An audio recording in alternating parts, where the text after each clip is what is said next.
제가 이제 뭐 어찌어찌 했다는 소리죠. 앞으로.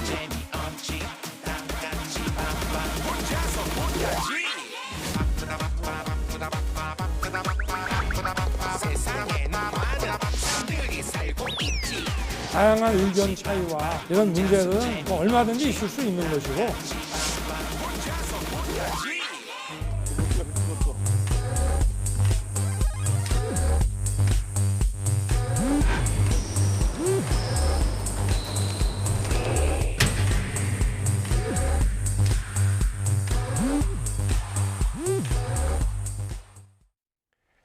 오늘의 정치권 소식 여야 정치인들과 함께 각 정당의 이슈들 짚어보겠습니다. 전대수 더불어민주당 의원, 정미경 국민의힘 최고위원 나오셨습니다. 안녕하세요. 반갑습니다. 네, 안녕하세요. 네, 안녕하세요.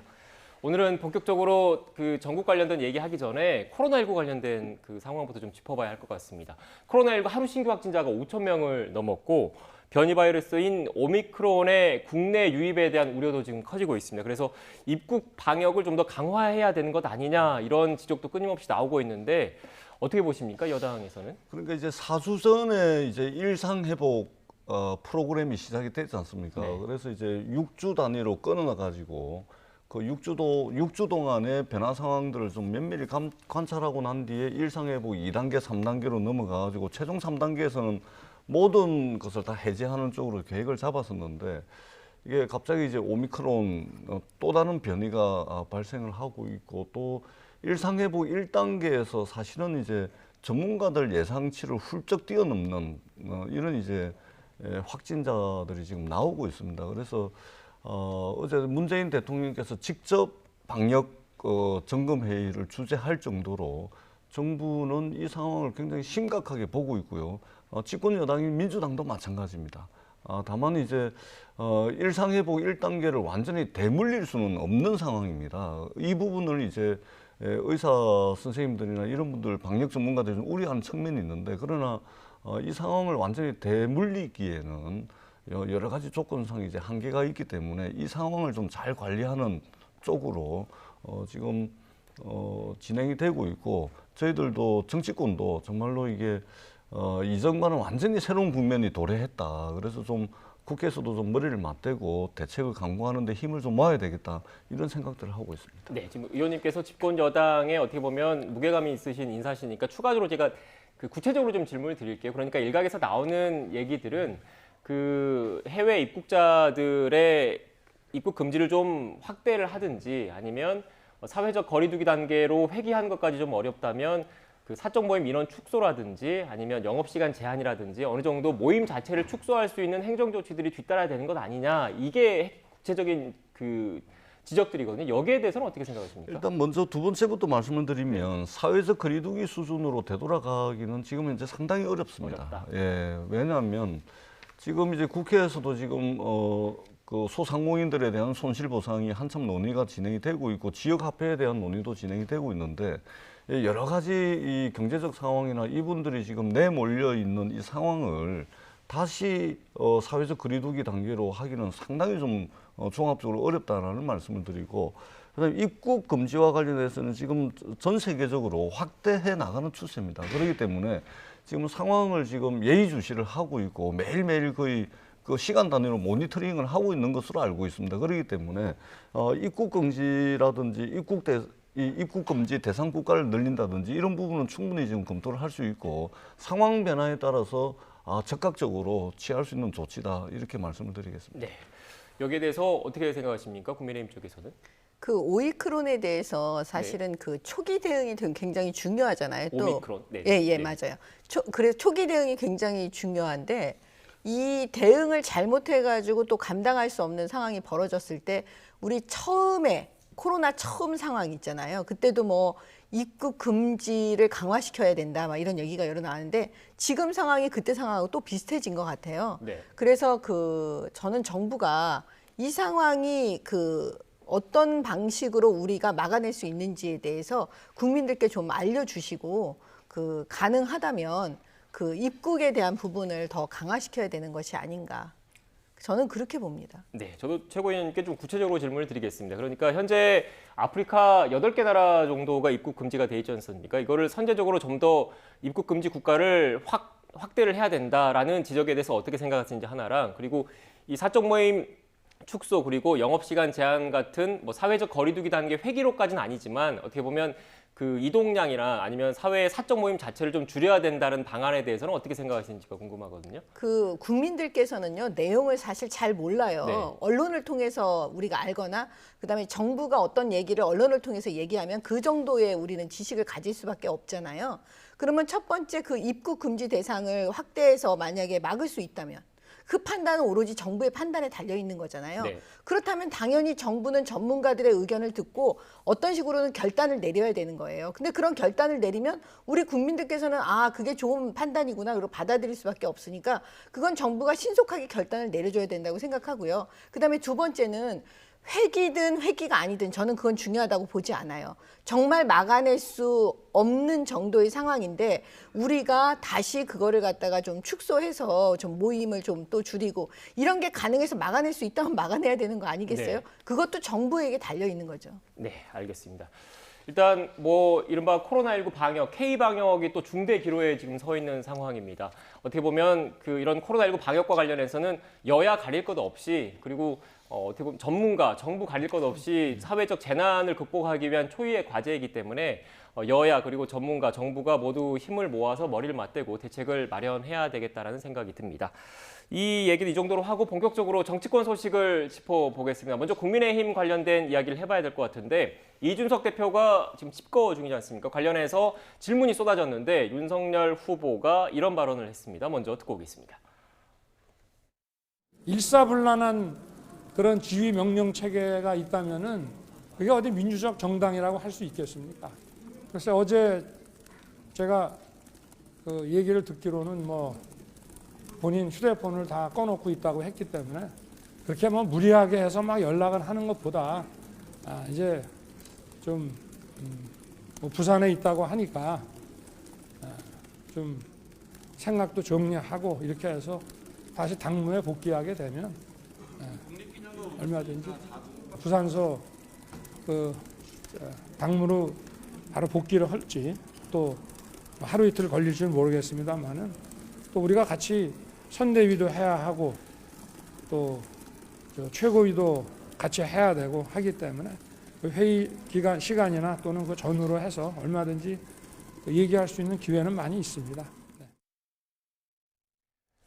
네, 최 의원님, 그 국민의힘 얘기니까 먼저 질문을 드릴게요. 제가 윤석열 후보 발언 중에서 눈에 띄었던 부분이 무리하게 해서 연락을 하는 것보다 이 부분이거든요. 무리하게 연락을 안 하겠다 이런 의미입니까? 어떤 의미입니까? 저희도 사실은 되게 조심스럽고 네. 좀 답답하고 또 많이 걱정하고 저는 사실 요즘 잠을 못 자고 있어요. 지금 이틀 동안. 아, 그렇습니까? 네, 그런 네. 상황이라서 그 또 이제 방송에 왜 국민들께서 엄청 또 짜증이 나시는 상황이기 때문에 말씀드리기가 그런데 이렇게 선거를 하다 보면 또 여러 가지 갈등 상황이 벌어지잖아요. 또 그 중에 한 과정인데 좀 너무 이게 좀 과도하니까 다들 놀라고 있는 그런 상황이거든요. 근데 이제 결과적으로는 그 후보와 대표가 좀 더 그 협의해서 잘 나가는 모습을 보여드려야 되는데 지금 그런 그 푸는 과정에 있지 않나. 저는 그냥 그 결국에는 네. 또 이 또한 지나가리라. 또 해결되는 상황이 벌어질 거니까요. 그냥 걱정 너무 하시지 않았으면 좋겠고 윤석열 후보도 답답하시니까 지금 저렇게 말씀하신 것 같은데 결국에는 후보께서 또 그 대표에게 전화를 하시거나 이렇게 해서 두 분이 만나시는 그 수순을 밟지 않을까 저는 그렇게 봅니다. 네.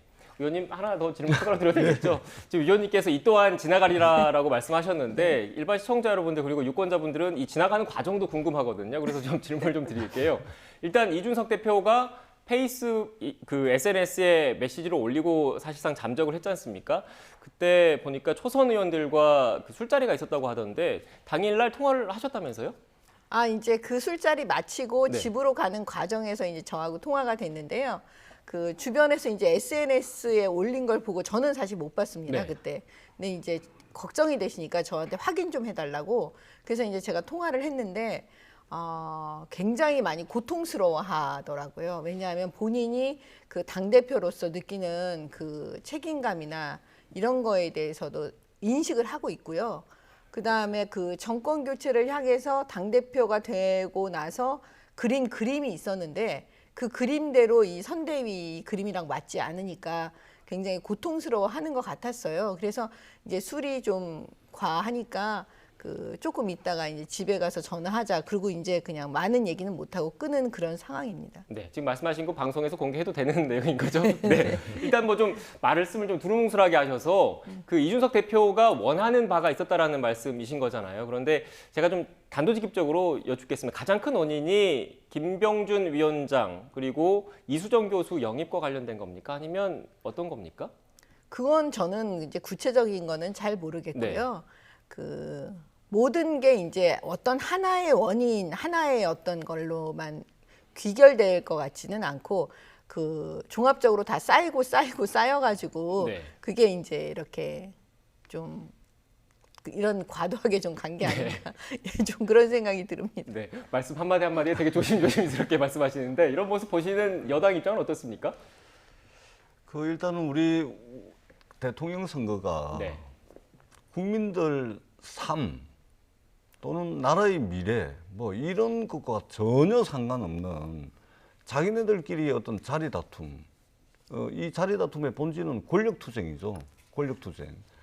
이것으로 지금 대통령 선거 뉴스가 도배가 된다는 측면에서 정말로 이게 보는 입장에서도 좀 그만 좀 했으면 좋겠다. 지금 벌써 며칠 전입니까? 김종인 위원장하고 밀고 땡기고 뭐 하다가 김종인 위원장 문제가 일단락이 되니까 지금 이준석 대표하고 윤석열 후보 사이에 저는 좀 무책임하다. 좀 이런 생각이 들고요. 윤석열 후보 리더십도 상당히 아쉽죠. 어떻든 국민의힘의 당헌 당규를 보더라도 대선 후보가 당무를 접수를 한 겁니다. 윤석열 후보, 윤석열의 국민의힘 당이 된 겁니다. 그렇다면은 벌어지고 있는 이 모든 문제의 책임은 윤석열 후보에게 있는 것이죠.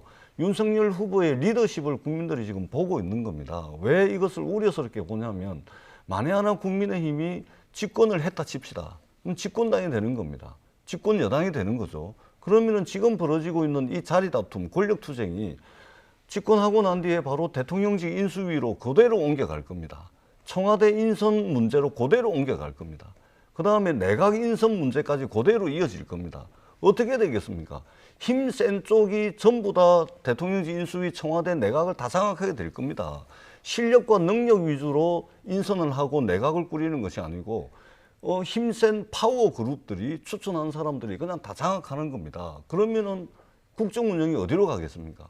국민의 힘이야 그 배를 타고 산으로 가든 그건 뭐 괜찮습니다. 그러나 국정 운영이 배를 타고 산으로 가면 되겠습니까? 더더구나 우리가 지금 직면하고 있는 위기라는 것이 얼마나 지금 심각한 위기입니까? 그런 측면에서 보는 국민들 또는 보고 있는 저희들도 이제 좀 짜증난다. 좀 그만하시고 정말로 정책 대결 좀 하자. 윤석열 후보 50조 가지고서 어떻게 소상공인들 손실보상 확대할 건지 논의하자. 부동산 문제 어제 양도소득세 완화를 했습니다. 이제 다주택자에 대한 출구도 열어줘야 되는 측면이 있습니다. 그런 부분들 좀 논의를 하자. 이랬으면 좋겠다. 이런 바람을 가지고 있습니다. 네. 정책 대결을 하자 이렇게 꼬집어 주셨는데 위원님께는 이 말씀 드릴게요. 이준석 대표가 지금 부산에 가 있는 걸로 알려지고 있지 않습니까? 정의화 전 의장을 만났다 이런 보도도 나오고 있던데 사실인지 그리고 만났다면 어떤 의도가 있는 겁니까?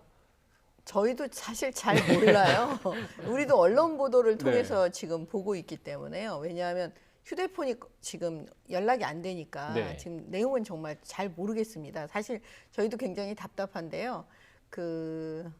저는 이렇게 생각해요. 처음에 우리 당원들께서 전당대회 때 36살의 당대표로 만드신 이유는 정권 교체를 위해서였습니다.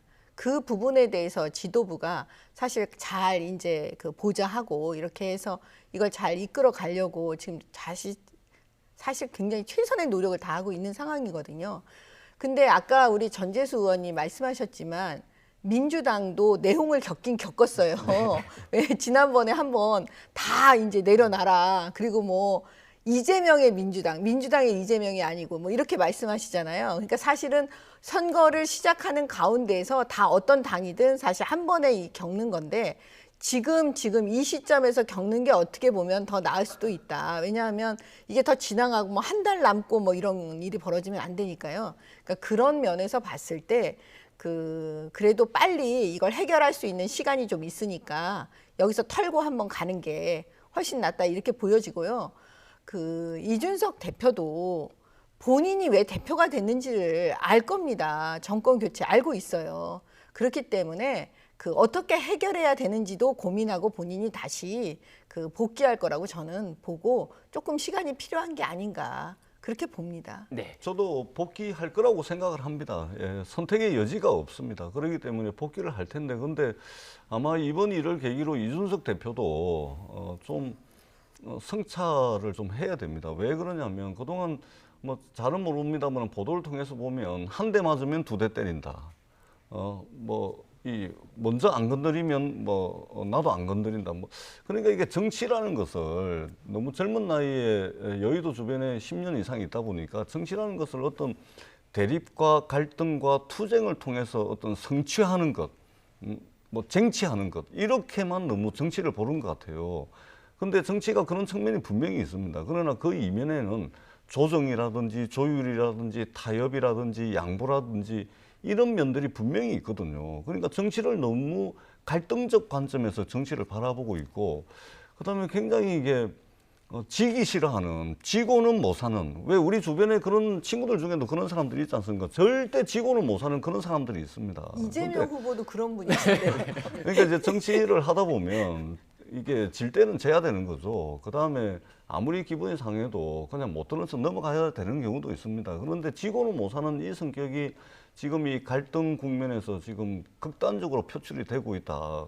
어떻게 보면은 제잘난 맛에 하는 정치에 너무 길들여져 있는 거 아닌가, 이런 이제 우려도 좀 있습니다. 네, 지금 국민의힘 얘기는 계속 위원님께 좀 구체적으로 좀 질문 좀 제가 드리고 있습니다. 일단 앞서 위원님께서 민주당도 내홍을 겪었지 않느냐, 그러면서 이재명의 민주당으로 지금 작업이 진행되고 있다, 이런 취지의 말씀을 하셨는데, 지금 제가 국민의힘 당원을 보면 국민의힘 대선 후보가 뽑히면 대선 후보에게 선거와 관련된 당무 우선권이 네. 있습니다. 그래서 지금 민주당 같은 경우에도 이재명 후보가 어떻게 보면 가장 큰 권한을 갖고 있고 송영길 대표 등 다른 기존의 지도부들이 뒤로 좀 빠진 상황인 거잖아요.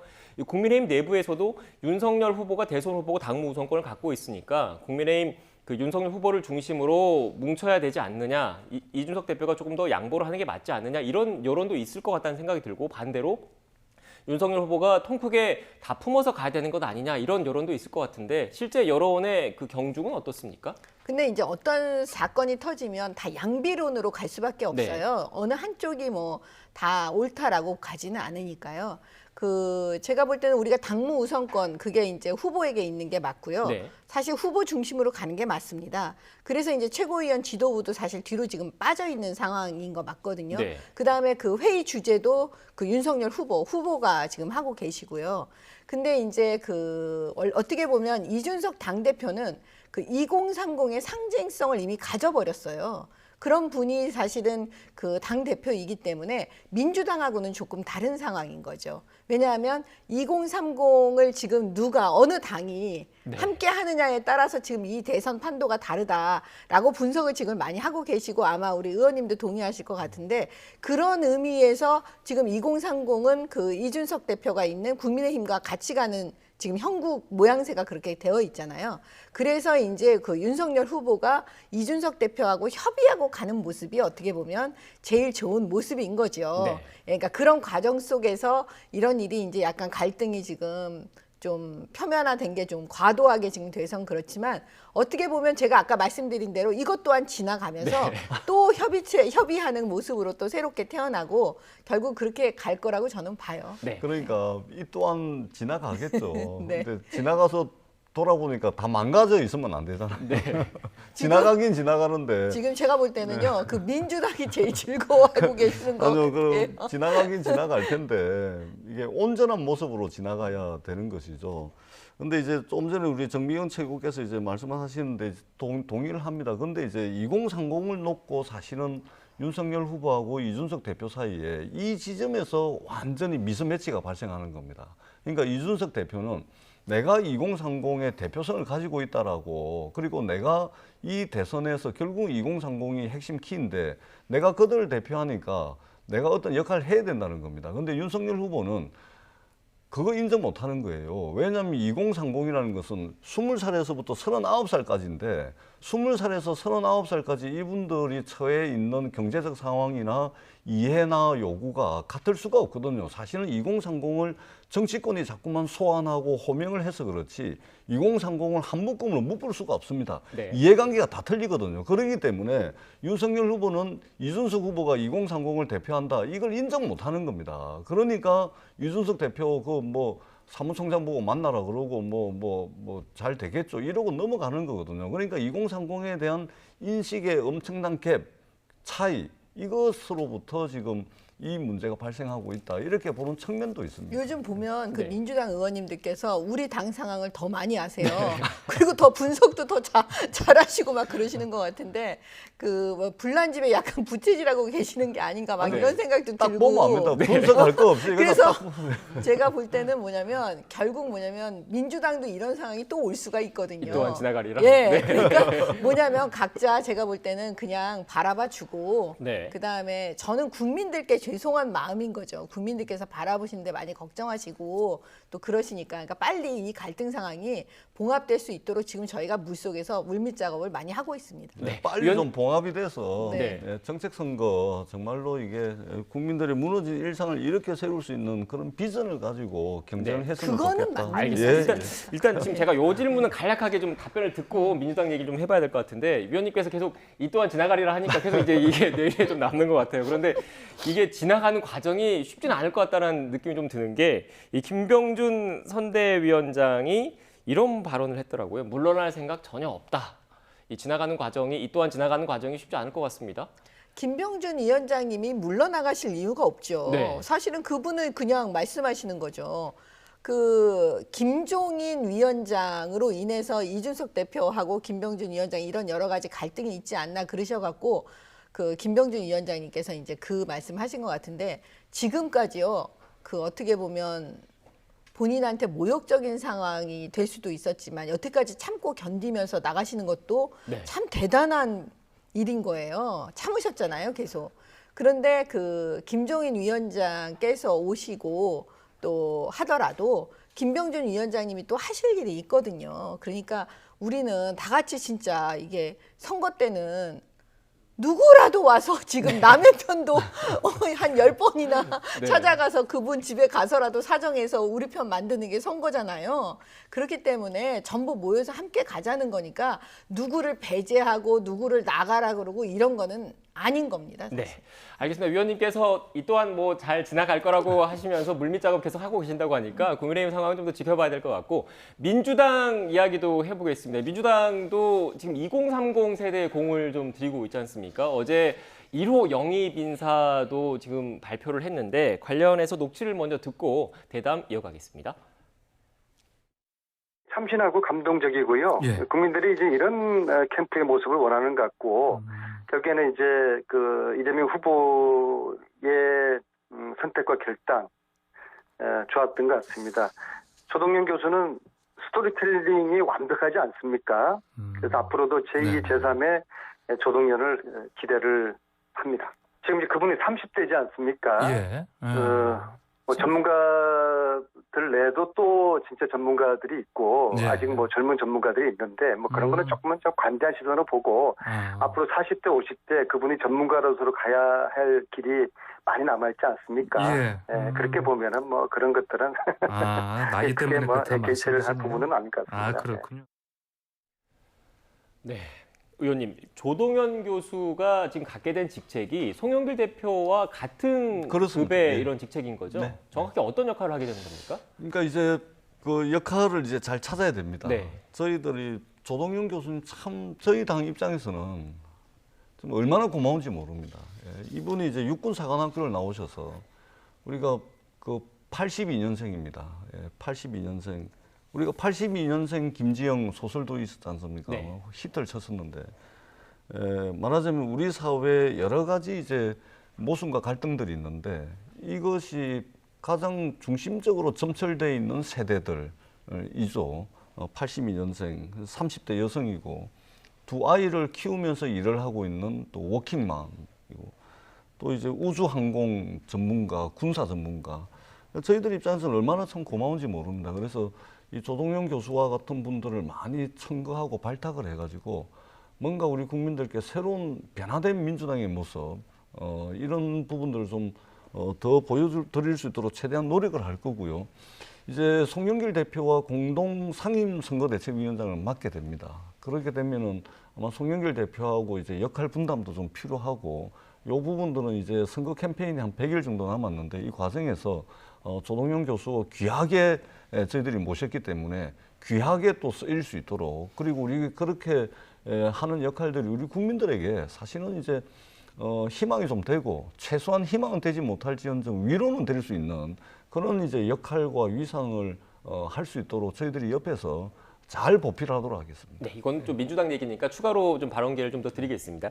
일단 뭐 강용석 변호사가 조동현 위원장과 관련해서 사생활 의혹을 거론을 했습니다. 지금 민주당이 이에 대해서 법적 조치를 검토하고 계신 거죠? 기본적으로 저는 이제 고소고발 천국이 돼서는 안 된다고 생각합니다. 네. 대한민국 이게 고소고발 공화국이 돼가지고 뭐 뻗떡하면 이게 뭐 고소고발이고 특히 선거 국면에서는 뭐 이런 일들이 뭐 비일비재하게 하고 있습니다. 그래서 기본적으로는 이제 뭐 좀 안 했으면 좋겠다는 생각인데 근데 강용석 변호사 하면 우리 국민들이 다 압니다. 이분이 그동안 이게 뭐 사생활부터 시작해서 그동안 우리 이 국민들이 다 알고 있습니다. 이분이 어떤 활동을 해오셨고 어떤 말씀을 해오셨고 또 어떤 처지에 있는지 평상시에 뭘 하고 있는지 다 압니다. 그렇기 때문에 이분이 하는 말씀을 가지고 우리가 민감하게 고소고발까지 할 필요 있겠나. 국민들이 판단할 거라고 저는 생각을 합니다. 네. 지금 일단 민주당의 1호 영입 인사와 관련해서 어떻게 생각하십니까? 국민의힘 쪽에서는? 아니 저는 사실 이제 네. 처음 알게 된 인물인데요. 네.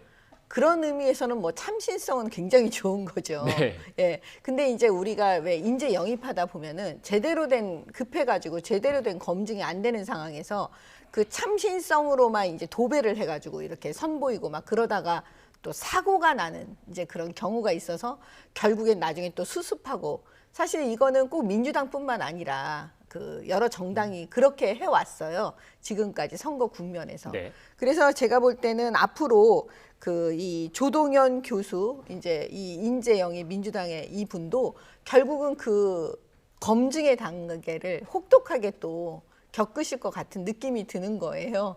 예, 잘 헤쳐나가시기를 바랍니다. 네, 그런데 민주당 입장에서는 그 지적을 또 할 수도 있을 것 같아요. 일각에서는 민주당에서 이렇게 참신한 인물을 선정을 했는데 그러면 국민의힘 쪽에서는 지금 현재까지 안을 놓고 봤을 때 참신한 인물이 있느냐라는 또 지적을 할 수도 있을 것 같거든요. 어떻게 보십니까?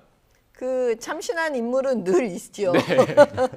그리고 지금 민주당이 어떻게 보면 선대위 구성이 먼저였잖아요. 네. 그 경선이 일찍 끝났으니까요. 그거에 비해서 국민의힘은 조금 늦었고요. 그렇기 때문에 시간적으로 봤을 때 이제 그 우리가 늦은 게 아닌 거죠. 예, 이제 조만간 또 인재 영입을 해서 국민들께 이제 선배해야 되는데 우리도 이번에 이제 그 민주당을 보면서 생각한 건데 검증의 그 시간을 좀 많이 가질 필요가 있다. 저는 그렇게 봅니다. 네, 국민의힘 윤석열 후보 쪽에서 엊그제 이제 이수정 경기대 교수님을 이제 공동선대위원장으로 영입을 하셨다. 네.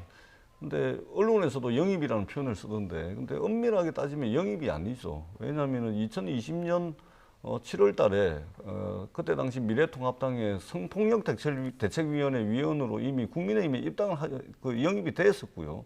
그리고 2020년도 10월 달에 국민의힘 경선관리위원회 위원으로 참여를 한 겁니다. 그러니까 국민의힘 쪽에 이미 몸을 담고 활동을 하던 분이죠. 그렇기 때문에 공동선대위원장으로 영입을 했다. 마치 새 인물인 것처럼 이렇게 이제 말씀들을 하시는데 이미 몸을 담고 있었던 분이다. 이렇게 좀 봐주시는 게 맞지 않을까 그렇게 생각합니다. 네, 반론이 있으십니까? 그 부분에 대해서?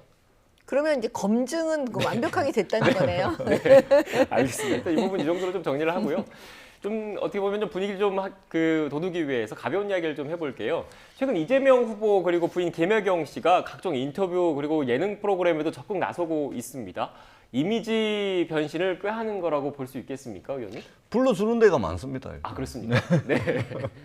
일단 불러주는 데가 많고요. 예, 그래서 거기에 응하고 있는 겁니다. 그리고 제가 누누이 말씀을 드리지만 특히 이제 대선 후보 부인 제가 여러 차례 말씀을 드렸습니다만은 서울시장, 부산시장 부인에게는 국민 세금 단 10원도 안 들어갑니다. 그다음에 저희들 국회의원 부인에 대해서도 국민 세금 하나도 안 들어갑니다. 공식적인 직제가 있는 것도 아닙니다.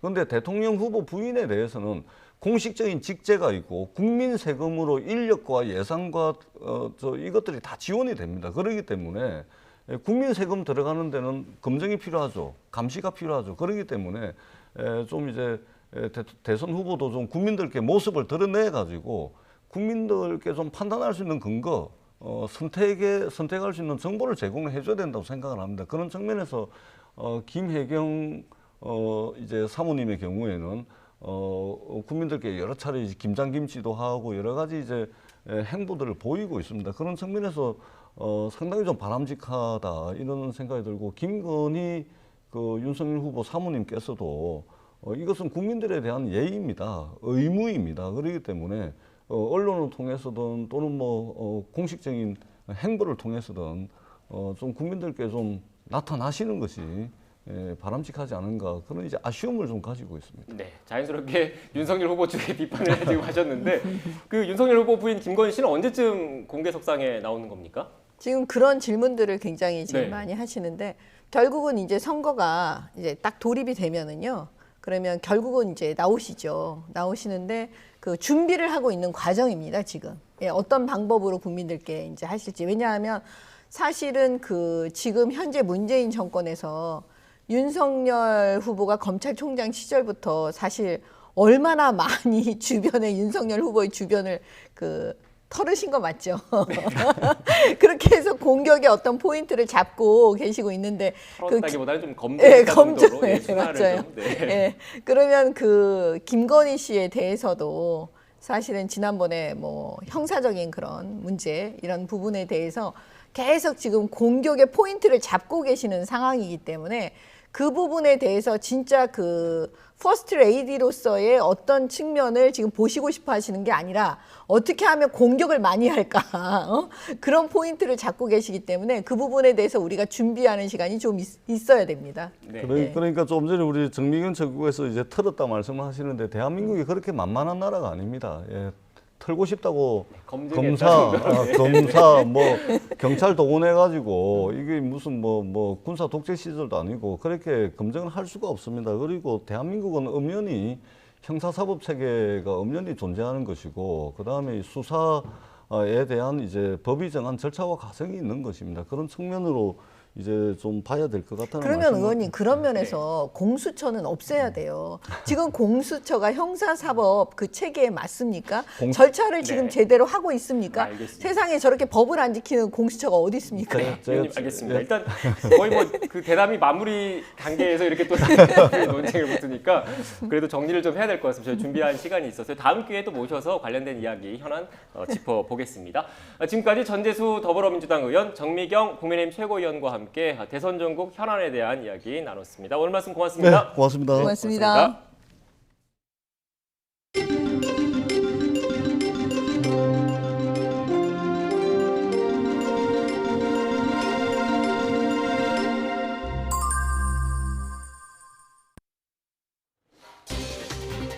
정부가 코로나19 변이 바이러스인 오미크론의 유입 가능성이 있다고 보고 입국 관리를 강화하기로 했습니다. 정부는 필요한 경우 전체 입국자에 대해 변이 검사를 확대하는 방안을 검토하고 있습니다.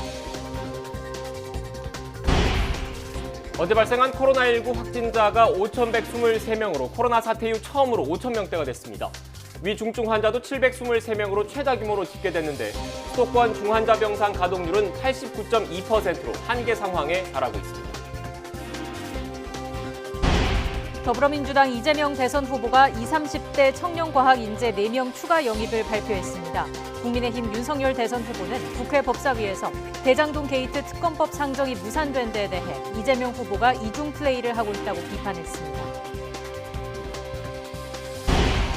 당무를 거부하고 집거 중인 국민의힘 이준석 대표가 어제 부산에서 정의화 전 국회의장과 심야 회동한 것으로 확인됐습니다. 이 대표는 정 전 의장과 선대위 인선 문제를 논의한 것으로 전해졌습니다. 20개월 된 의붓 딸을 성폭행하고 학대해 숨지게 한 20대에게 검찰이 사형을 구형했습니다. 숨진 딸의 사체 유기를 도운 혐의의 친어머니 정모 씨에 대해서는 징역 5년을 구형했습니다. 층간소음 흉기 난동 사건 당시 현장에 출동한 경찰들의 부실 대응을 수사하는 인천경찰청이 112 상황실 등 6곳에 대한 압수수색에 나섰습니다.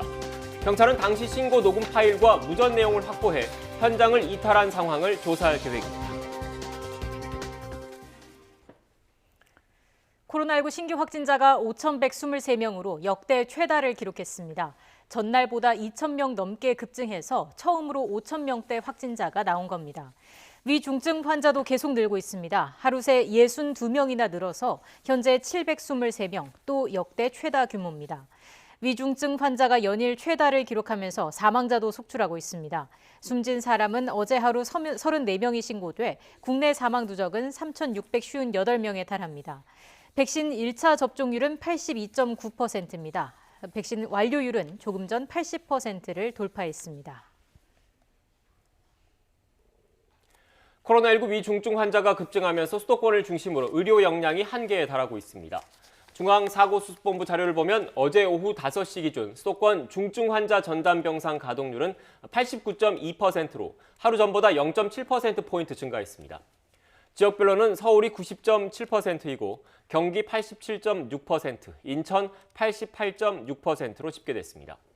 전국 중환자 병상 가동률은 78.8%로 하루 전보다 0.3%포인트 늘었습니다. 특히 대전과 세종은 남은 병상이 하나도 없어서 추가로 중증 환자를 수용할 수 없는 상황입니다. 박수현 청와대 국민소통수석은 코로나19의 새로운 변이인 오미크론 감염이 확인되고 확진자가 늘어나면 대대적인 방역조치 조정이 있을 수 있다고 밝혔습니다. 박 수석은 오늘 뉴스토마토 유튜브 채널인 노영희의 뉴스인사이다에 출연해 지난달 29일 문재인 대통령이 주재한 특별 방역점검회의에서 방역조치 조정에 대해 이미 검토가 끝난 상태라며 이같이 말했습니다. 코로나19 바이러스의 새로운 변이인 오미크론이 지역사회에 유입됐을 가능성을 배제할 수 없다며 정부가 입국 관리를 강화하기로 했습니다. 중앙재난안전대책본부는 오미크론 변이의 지역사회 유입 가능성이 없다고 단정하기 어려운 상황이라고 평가했습니다. 이에 따라 해외에서 들어오는 사람들에 대한 진단검사를 계속 강화하면서 필요한 경우 변이검사를 전체 입국자로 확대하는 방안을 추진하고 있습니다. 정부가 코로나19 확진 시 집에 머물며 치료를 받는 재택치료를 원칙으로 한다는 방침을 밝힌 가운데 지자체별 재택치료 이행 현황 파악에 나섰습니다. 보건복지부 중앙사고수습본부에 따르면 오늘부터 3일까지 사흘간 재택치료 체계가 안정적으로 운영될 수 있도록 긴급 현장 점검을 추진합니다. 일본에서 처음으로 오미크론 변이에 감염된 것으로 확인된 나미비아 외교관은 인천공항을 경유해 일본에 도착한 것으로 나타났습니다. 교도통신은 일본 내 오미크론 감염 첫 사례인 나미비아 30대 남성 외교관이 탄 비행기가 인천공항에 들러 전체 탑승자 가운데 절반 정도를 새로 태웠다고 보도했습니다.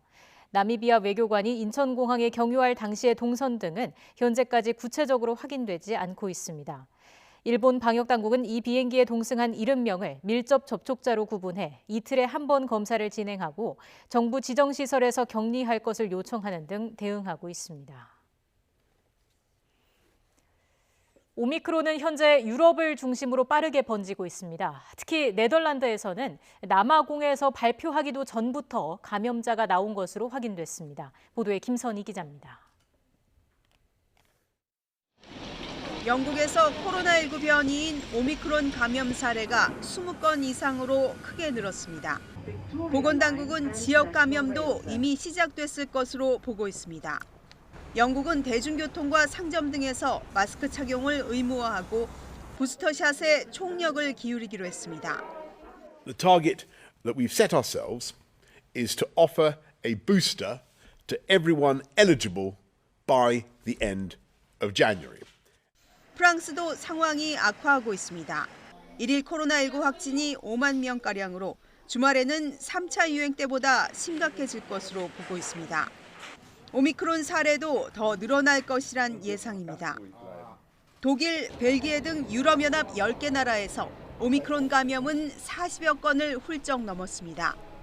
특히 네덜란드에서는 남아프리카 공화국이 세계보건기구에 오미크론을 보고하기 전부터 이미 감염자가 있었던 것으로 확인됐습니다. 유럽 안에서 더 빠르고 광범위한 확산이 이루어졌을 것으로 우려되는 대목입니다. 그동안 각 나라는 아프리카 남부 지역 국가들에 대해서만 국경을 봉쇄해왔습니다. Any further damage is done on our economies and to the livelihoods of our people.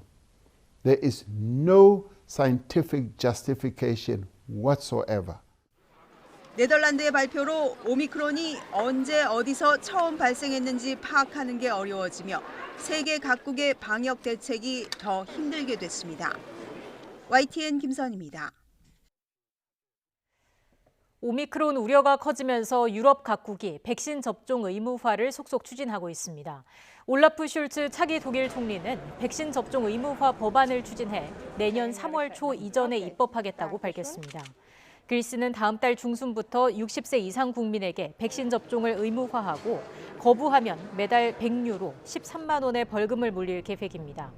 오스트리아도 내년 2월부터 백신 접종을 의무화하고 미접종자에게는 과태료를 물릴 방침입니다. 미국 백악관 코로나19 대응팀은 오미크론이 이미 20여 개 나라에 퍼져 있지만 아직 미국에 있다는 증거는 없다고 밝혔습니다. 하지만 곧 미국에서도 확산할 것으로 보고 대비책을 세우고 있습니다. 워싱턴 강태욱 특파원의 보도입니다. 로셸 웰런스키 CDC 국장은 미국의 지배적인 코로나19 변이는 여전히 델타라고 밝혔습니다. 분석 결과 99.9%가 델타 변이에 의한 감염이라는 겁니다. Right now, there is no evidence of Omicron in the United States. The Delta variant remains the predominant circulating strain, representing 99.9% of all sequences sampled. 앤서니 파우치 소장도 오미크론이 미국에서는 아직 발견되지 않았다고 다시 확인했습니다. 또 특이 증상도 아직 없었다고 설명했습니다. 하지만 이미 20개 나라까지 퍼지고 있어 확산은 신속하게 이뤄질 것이라고 우려했습니다. That's gone up to 226 in 20 countries. And I think you're going to expect to see those numbers change rapidly. Importantly, that has not yet been detected in the United States. 백악관은 이에 따라 가용 예산을 파악하는 등 확산에 대한 대비책 마련에 나섰습니다. 오미크론 특화 백신을 대량으로 즉각 구매해야 하는 최악의 상황이 생기면 추가 자금이 얼마나 필요한지도 검토하고 있습니다. 이런 가운데 미국 머크사 MSD는 자사의 알약 치료제가 오미크론에 대해서도 효과가 있을 것이라고 예상했습니다. And we expect, based on what we know about the Omicron variant, that molnupiravir would be effective against this particular variant. 하지만 모더나 CEO는 기존 백신이 오미크론에 잘 듣지 않을 수 있다고 말한 데 반해 바이오엔테크 CEO는 화이자 백신이 강력한 보호를 제공할 것이라고 밝혔습니다. 오미크론 변이를 두고 이렇듯 엇갈린 전망이 나오고 있지만 백악관 대응팀은 기존 백신이 여전히 효과적인 대응책이라며 추가 접종까지 맞아야 한다고 강조하고 있습니다. 워싱턴에서 YTN 강태욱입니다. 일본에서 코로나19 3차 백신 접종이 오늘부터 시작됐습니다. 일본 내 3차 접종은 2회 백신 접종을 마친 뒤 8개월이 지난 사람을 대상으로 하는데 이에 따라 지난 2월 백신을 우선 접종한 의료 종사자 약 200만 명이 먼저 맞게 됐습니다. 다음 달부터는 65세 이상 약 3,600만 명이 순차적으로 3차 백신을 접종하게 됩니다. 이번 3차 접종에서는 1, 2차 때와 다른 제약사의 백신을 맞을 수도 있지만 당분간 3차 접종은 일본 보건당국의 승인을 받은 화이자 제품으로 이루어질 예정입니다.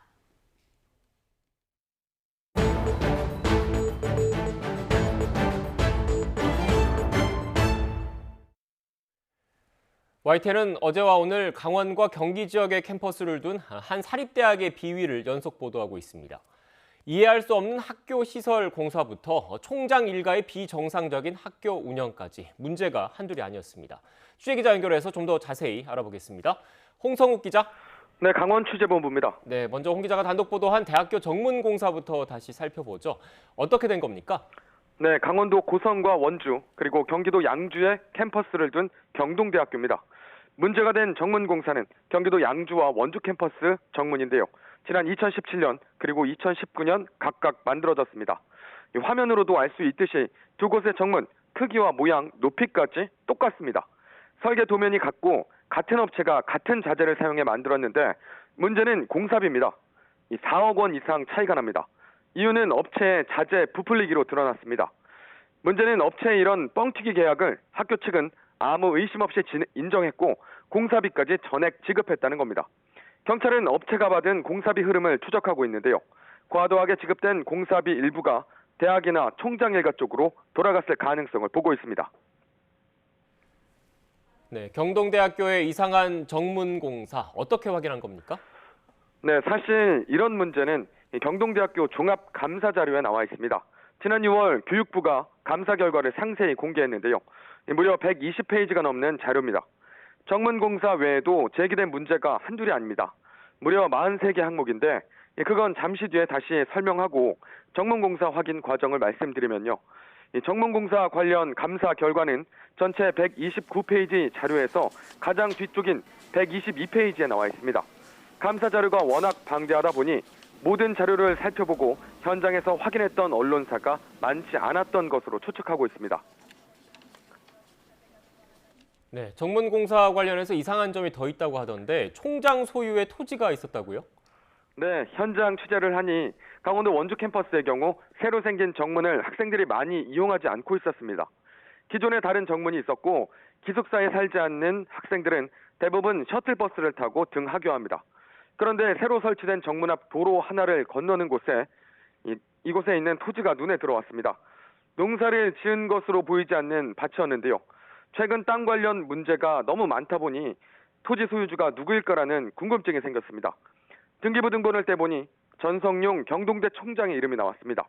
땅은 3,200제곱미터 밭으로 등기돼 있었고 지난 2011년 전 총장이 3억 1,500만 원에 샀습니다.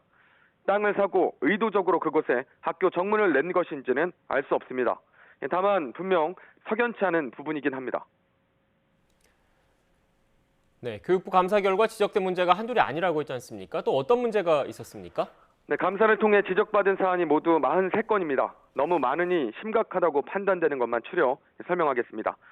전성용 총장, 지난 2014년에 대학 설립자인 자신의 아버지를 경동 아카데미라는 부속기관 총재로 임명해달라고 이사회에 요청합니다. 이사회는 의결 없이 연봉 2억 2천만 원 계약을 체결하는데 채용 공고나 서류 심사, 면접 등 정식 임용 절차도 없었습니다. 계약 체결 이후 한 달 후에야 기타 한 건으로 이 사안을 이사회에 상정한 게 전부입니다. 이런 일이 가능했던 건 학교법인 이사장이 전 총장의 어머니이자 설립자의 아내였기 때문인 것으로 보입니다. 또 총장의 아버지, 즉 설립자는 수당도 쏠쏠히 챙겨갔는데요. 각종 지책을 맡아 특수업무수당 7천만 원, 보육교사 교육원장직을 맡아 5,200만 원, 대학발전위원회 상근위원장으로 위촉돼 수당 4,300만 원도 받았습니다. 네, 총장 관련 지적사항도 있었죠? 네, 그렇습니다. 총장은 잦은 해외 출장과 해외 체류가 문제로 지적됐습니다. 지난 2017년 3월부터 지난해 9월까지 복무 처리 없이 16차례에 걸쳐 349일 동안 미국에 체류했습니다. 특히 100박 101일 미국 출장계를 내기도 했는데 정해진 출장 기간에서 한 달 넘게 지난 뒤에야 학교에 복귀하는 일도 있었습니다. 대학 측은 학생들의 해외 취업과 외국인 유학생 유치를 위해 총장이 발로 뛴 것이라고 해명했습니다. 직접 들어보시죠. 실질적으로 미국 취업하고 이런 취업에 해외 취업이 상당히 공을 들이고 있거든요. 부족하면 이제 영국에서 한번 내년도에 나왔다고 공정화 직접 뛰는 네, 홍성욱 기자, 교육부 감사 지적사항에 대한 대학 측의 다른 해명은 듣지 못했습니까? 네, 그렇습니다. 정문 공사부터 총장 아버지 채용, 수당 지급 등과 관련해 해명을 듣기 위해 대학을 2차례 방문했습니다. 하지만 문전박대 당하기 일쑤였습니다. 소송과 경찰 수사가 진행 중이라며 답을 피했습니다. 교육부는 감사 결과 처분으로 부당 지급된 돈을 회수하고 총장을 해임할 것 등을 지시했습니다.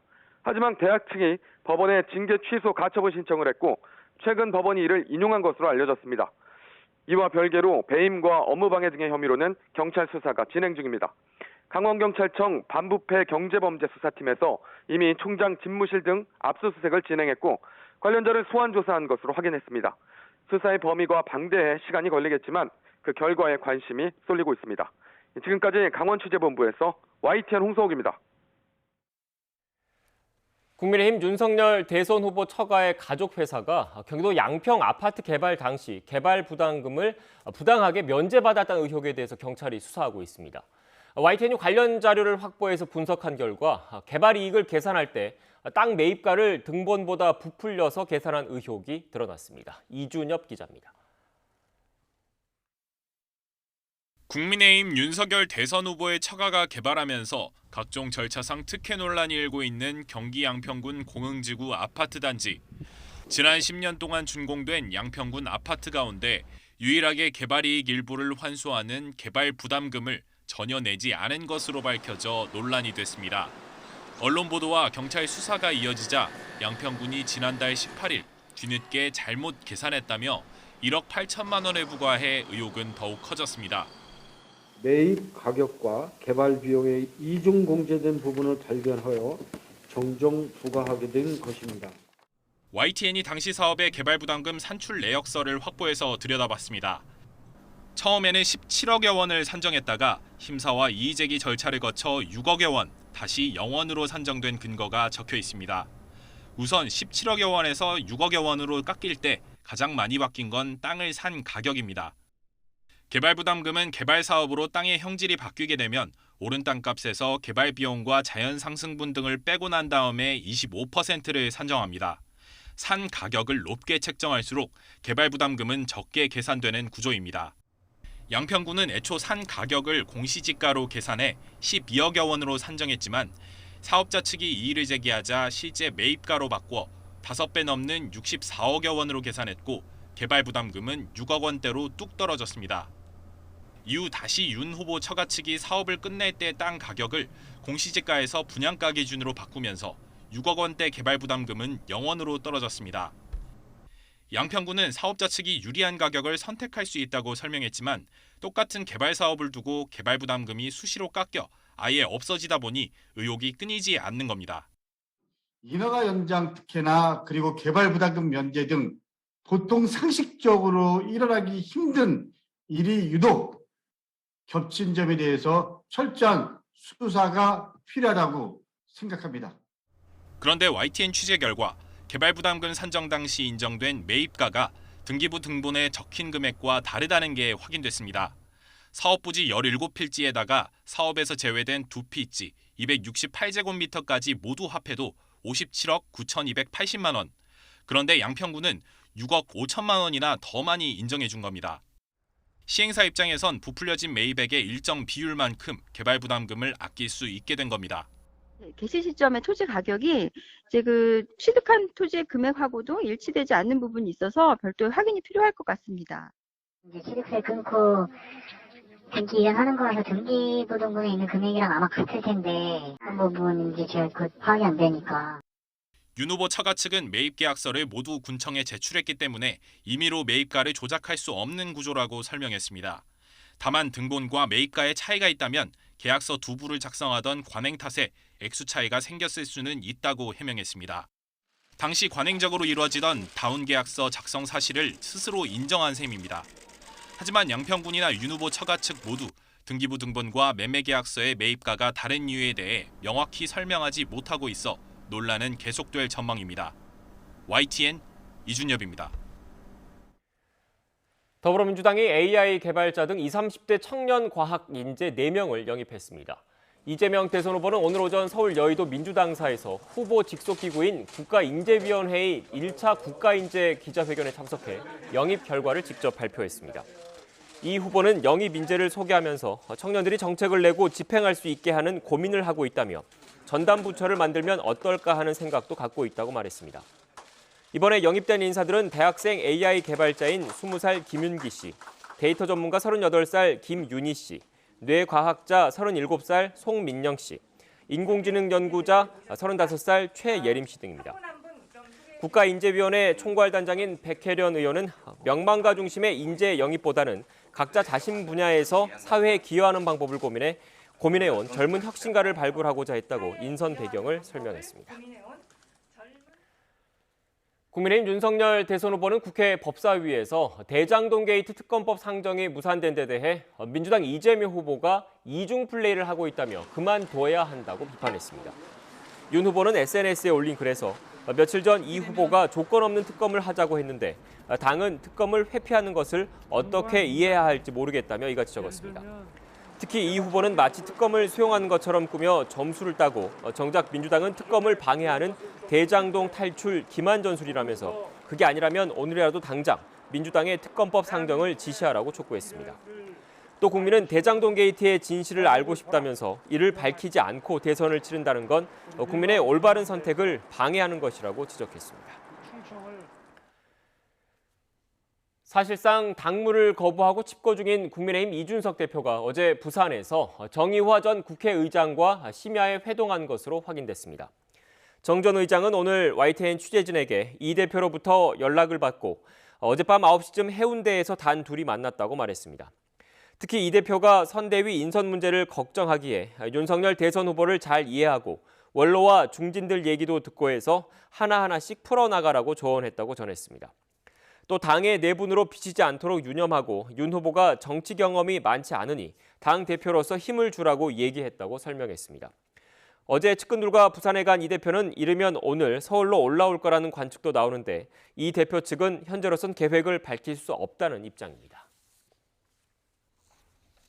서훈 국가안보실장이 내일 중국 텐진을 방문해 양제츠 중국 중앙정치국 위원과 한반도 종전선언 등 양국 주요 현안에 대해 논의할 예정입니다.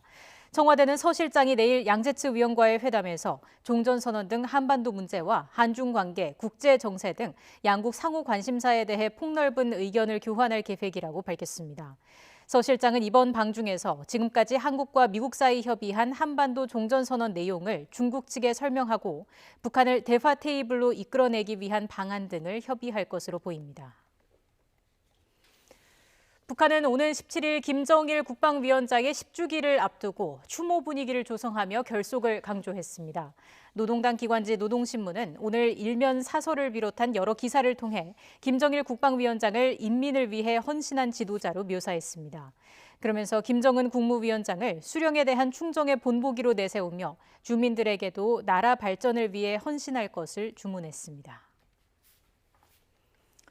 정부가 연말연시를 앞두고 특별 사면을 검토하는 것으로 알려졌습니다. 법무부는 최근 일선 검찰청과 교정기관 등의 특별 사면 대상에 해당하는 민생사범이나 모범 재소자, 집회, 시위 관련 사범 명단을 파악해 보고해달라고 요청한 것으로 전해졌습니다. 다만 법무부 관계자는 특별 사면 여부는 대통령의 고유 권한인 만큼 공식적으로 진행 상황을 확인해 줄 수 없다고 설명했습니다. 90대 할머니가 열어둔 집 문으로 들어온 남성에게 성폭행을 당하는 일이 일어났습니다. 할머니의 몸에서 가해자의 DNA까지 발견됐는데도 경찰은 할머니가 치매를 앓아 진술이 명확하지 않다는 이유로 사건을 무혐의 처리했습니다. 홍민기 기자가 취재했습니다. 경기도 파주시의 작은 벽돌집. 이 집에 사는 96살 이모 할머니는 지난 3월 몹쓸 짓을 당했습니다. 같은 동네에 사는 80대 남성이 집 안에 들어와 치매를 앓고 있는 할머니를 성폭행한 겁니다. 이모 할머니가 당시 살던 집입니다. 할머니는 사랑방처럼 이 집 문을 항상 열어두고 이웃들을 맞이했는데요. 가해 남성은 이 열린 문으로 집 안방까지 들어왔습니다. 당시 다른 방에 있던 손녀는 범행 장면을 직접 목격하고 곧바로 경찰에 신고했습니다. 도망친 남성은 얼마 안 가 붙잡혔는데 범행한 적이 없다며 혐의를 완강히 부인하는 것으로 알려졌습니다. 하지만 국립과학수사연구원 감정 결과 할머니의 몸에선 가해 남성의 DNA까지 검출됐습니다. 그때 어디 가는 중인데 전화를 받았어요. 가지고 막 울면서 큰일 났어요 하면서 이런저런 얘기를 하는데 이제 그 얘기를 하더라고요. 그래서 그 사람 어디 있냐 그랬더니 지금 도망가는데 쫓아오고 있대. 그럼 112 신고해가지고 112 신고하고 따라가라. 이 남성은 지난해 말부터 함께 사는 둘째 아들과 손녀가 집을 비운 틈을 타 할머니가 사는 집을 수차례 무단 침입했습니다. 지난 1월에도 집안에 들어와 추행에 폭행까지 하려 하다 할머니를 돌보려고 들른 장남에게 발각돼 쫓겨나기도 했습니다. 아니 올라가지고 목을 누르는 건지 뭐 하는 건지 밑에서 발버둥 치고 난리가 난 거야. 내 문 열고 들어갔더니 뭐 이런 게 다 있어. 잡아 끌어내렸죠. 그랬더니 기겁을 하더라고. 그런데 경찰은 수사 개시 넉 달 만인 지난 7월 가해 남성에게 혐의가 없다는 결론을 내리고 검찰 지휘 없이 수사를 자체 종결했습니다. 피해자인 할머니가 명확한 진술을 할 수 없어 증거가 충분하지 않다는 게 이유였습니다. 과학적 증거와 목격자 진술이 충분한데도 면죄부를 주는 결론을 내린 경찰에 대해 수사 의지가 부족했던 것 아니냐는 지적이 나옵니다. 사실은 수사기관의 의지와 역량, 가치관 이런 것들에 의해 좌지우지되는 겁니다. 중강제추행, 중강간미수 등이 법리적으로 충분히 검토되어서 송치되었어야 될 사건으로 보입니다. 이 사건을 수사한 경기 파주경찰서는 최선을 다해 수사했을 뿐이라며 구체적인 답변을 피했습니다. 피해 당사자와 이제 뭐 다 그런 저기들은 다 기본 조사 사항에 들어가잖아요. 수사를 할 때 최선을 다해서 수사를 하죠. 어떤 수사든 자기가 맡은 수사는 최선을 다합니다. 장남은 과거 이 남성이 저지른 주거 침입과 폭행 혐의까지 다시 수사해달라며 사법당국에 이의를 제기했고 검찰은 사건을 검토한 뒤 경찰에 보완 수사를 지시했습니다. 이미 사건을 자체 종결했던 파주경찰서에서 사건을 넘겨받은 경기 북부경찰청은 주거 침입 등의 혐의를 추가로 적용해 사건을 다시 들여다보고 있습니다. YTN 홍민기입니다. 20개월 된 의붓 딸을 성폭행하고 학대해 숨지게 한 20대에게 검찰이 사형을 구형했습니다. 검찰은 오늘 대전지방법원에서 열린 결심 공판에서 아동학대 살해 등의 혐의로 재판에 넘겨진 29살 양모 씨에게 사형을 구형했습니다. 또 신상정보 공개와 아동 청소년 관련 기관 10년 취업 제한, 위치 추적 전자장치 45년간 부착, 성충동 약물 치료 15년을 청구했습니다. 승객들의 승하차 안전관리를 담당하는 승무원이 열차 내부와 승강장 등에 설치된 CCTV를 통해 여성 승객들을 수개월간 불법 촬영한 사실이 드러났습니다. 서울교통공사 신정승무사업소 소속 차장 54살 김모 씨는 지하철 2호선 열차와 승강장에 설치된 CCTV에 나오는 여성 승객들을 자신의 휴대전화를 이용해 실시간으로 불법 촬영했습니다. 또 이 영상들을 자신의 SNS에 게재했습니다. 김 씨는 치마를 입거나 몸에 붙는 옷을 입은 여성들만 노려 움직이는 동선을 쫓아 CCTV 화면을 바꾸어가며 촬영하는 집요함까지 보였습니다. 층간소음 흉기 난동 사건 당시 현장에 출동한 경찰들의 부실 대응을 수사하는 인천경찰청이 동시다발적인 강제 수사에 나섰습니다. 인천경찰청 광역수사대는 오늘 인천경찰청 112 상황실을 비롯해 당시 출동한 경찰들이 근무했던 논현경찰서와 서창지구대, 인천소방본부 상황실 등 모두 6곳에 대해 압수수색을 진행했습니다. 경찰은 당시 무전 내용과 신고 녹음 파일, 상황 보고 자료 등을 확보하기 위해 압수수색에 나선 것으로 알려졌습니다. 또 당시 경찰들이 현장 이탈 이유로 언급했던 지원 요청 상황들도 파악할 예정인 것으로 전해졌습니다. 올해 3분기 원자재 수입 가격이 4년 전보다 30% 오르면서 제조업 생산비가 3.46% 증가했을 것이란 분석이 나왔습니다. 산업연구원 보고서를 보면 2017년 3분기와 비교해서 올해는 원유가 36%, 비철금속 33%, 철금속은 30% 오른 것으로 추산되고 있습니다. 3대 원자재의 가격 상승은 모든 산업의 생산비를 2.28% 올렸고 특히 제조업에 많은 영향을 미친 것으로 나타났습니다. 연구원은 원자재 가격 상승이 장기화하면 전반적인 물가가 상승해 모든 경제 주체에 영향을 미칠 것으로 전망했습니다. 올해 서울의 아파트 청약 물량이 역대 가장 적은 것으로 나타났습니다. 부동산 정보업체 리얼투데이 자료를 보면 올해 서울 아파트 청약 물량은 이번 달에 예정된 곳을 포함해 모두 3,275가구로 집계됐습니다. 이는 지금까지 물량이 가장 적었던 지난 2010년 6,334가구의 절반 수준에 불과합니다. 서울 마포구와 광진구의 3.3제곱미터당 아파트값이 5천만 원을 넘어섰습니다. KB국민은행 자료를 보면 지난달 마포구와 광진구의 3.3제곱미터당 아파트값은 각각 5,032만 원과 5,011만 원을 기록했습니다. 1년 전인 지난해 11월에는 서울에서 3.3제곱미터당 아파트 매매값이 5천만 원을 넘기는 자치구는 강남과 서초, 송파 등 3곳이었지만 올해 11월 기준으론 용산과 성동, 마포, 광진을 포함해서 모두 7곳으로 늘었습니다.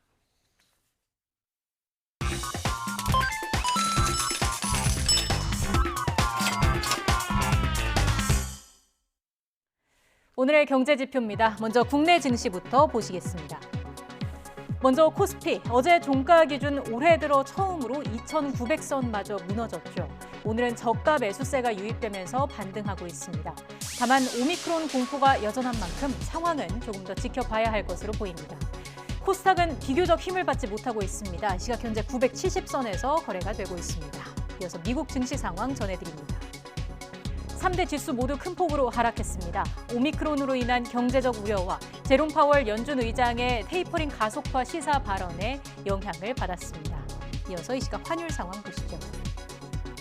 간밤 달러화가 약세를 보이면서 원달러 환율에도 하방 압력을 가하고 있습니다. 다만 연준 의장의 매파적 발언과 오미크론 우려가 하단을 지지할 것으로 보입니다. 위안원 직거래 환율은 1위안당 185원 선 기록하고 있습니다. 마지막으로 국제 유가 보시겠습니다. 무려 5% 넘게 하락했습니다. 지금까지 오늘의 경제지표였습니다. 12월의 첫날부터 추위가 정말 만만치 않습니다. 오늘 서울의 아침 기온은 영하 2.7도, 체감 온도는 영하 10도 선에 육박했는데요. 한낮인 지금도 서울 기온은 영하권에 머물고 있고요. 찬바람이 불며 체감 온도를 낮추고 있습니다. 오늘 나오실 때는 따뜻한 옷차림으로 보온에 신경을 써주시는 게 좋겠습니다. 오늘 아침 중부지방을 중심으로는 기온이 큰 폭으로 떨어졌습니다. 비공식 기록이긴 하지만 설악산이 영하 15.4도까지 곤두박질했고요. 대관령은 영하 8도, 파주도 영하 3.3도 등으로 강추위가 기승을 부렸습니다. 한낮에도 영하권의 체감추위가 이어지겠는데요. 오늘 서울의 한낮 기온은 2도, 대전은 4도, 대구는 5도로 어제보다 3도에서 7도가량이 내려가겠습니다. 한편 추위 속에 충남과 호남, 제주도에는 산발적으로 눈이 내리고 있습니다. 오후까지 호남 내륙과 제주 산간에는 1에서 3cm의 눈이 내려 쌓이겠고요. 그 밖의 지역은 대체로 맑은 날씨가 이어지겠습니다. 내일은 서울의 아침 기온이 영하 4도까지 떨어지는 등 오늘보다 더 춥겠고요. 추위는 휴일 낮부터 점차 누그러질 전망입니다. 현재 해안가에는 강풍특보가, 해상으로는 풍랑특보가 계속되고 있습니다. 해안가 안전사고에도 각별히 주의하셔야겠습니다. 지금까지 서울 상암동에서 YTN 신미림입니다. 뉴스앤이슈 마치겠습니다. 잠시 뒤 더 뉴스가 방송됩니다. 시청해주신 여러분 고맙습니다.